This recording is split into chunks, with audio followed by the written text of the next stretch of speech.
currently in Brooklyn, New York. So I left New York 8 years ago. Lived all around the world. Los Angeles, Thailand, Vietnam, Japan, Europe, Mexico, and now here in lovely and free Florida.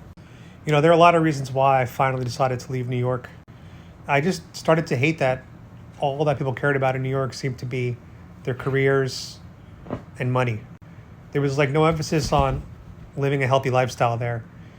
People exercised, but the reality is when very few people have cars, you're very incentivized to take advantage by going out to all the restaurants and bars 3, 4, 5, 6, 7 nights a week.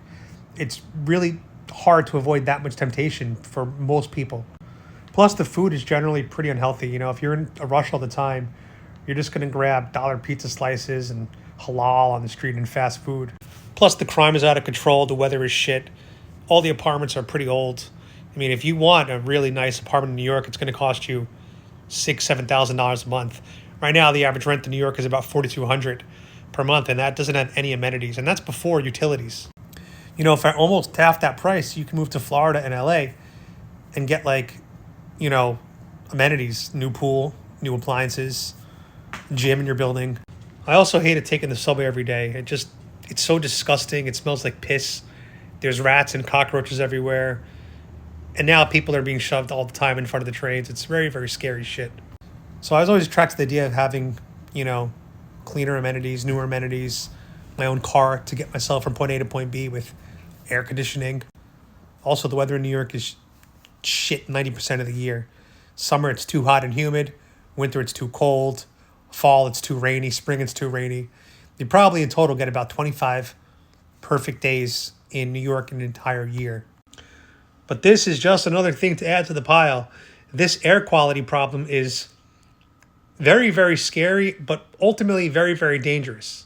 If you have to inhale this bad air for extended periods of time, it can literally cause a lot of problems to your health. My heart goes out to all the asthma people in New York City, but breathing in this orange, gray, filthy, dirty, smoky, dusty bacteria air for days, which is what's going to happen in New York, is going to cause probably some health problems for a lot of people down there, up there.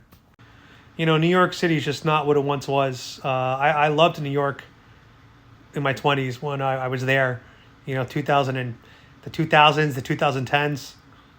New York City was pretty awesome. I would say by the mid-2015s, that's when it started to really go down, in my opinion. A lot of the nightlife started shifting out to Brooklyn. A lot of the, places like Coffee Shop in Union Square became Chase Banks. So it became very, very corporate. And now after what they did to COVID, half the city was like bankrupt and out of business. It's really sad. I was walking around East Village and every other store was shut down and closed with graffiti over it. Really disgraced what they did to that city. But anyway, I encourage you guys to leave the big cities, leave New York, especially if you're a conservative or a Republican or just a common sense thinker. If you want to see criminals do the time, if they do the crime, you shouldn't be in New York. If you want to live in a city where you have the right to defend yourself, stand your ground, the right to bear arms, Florida is probably the right place for you.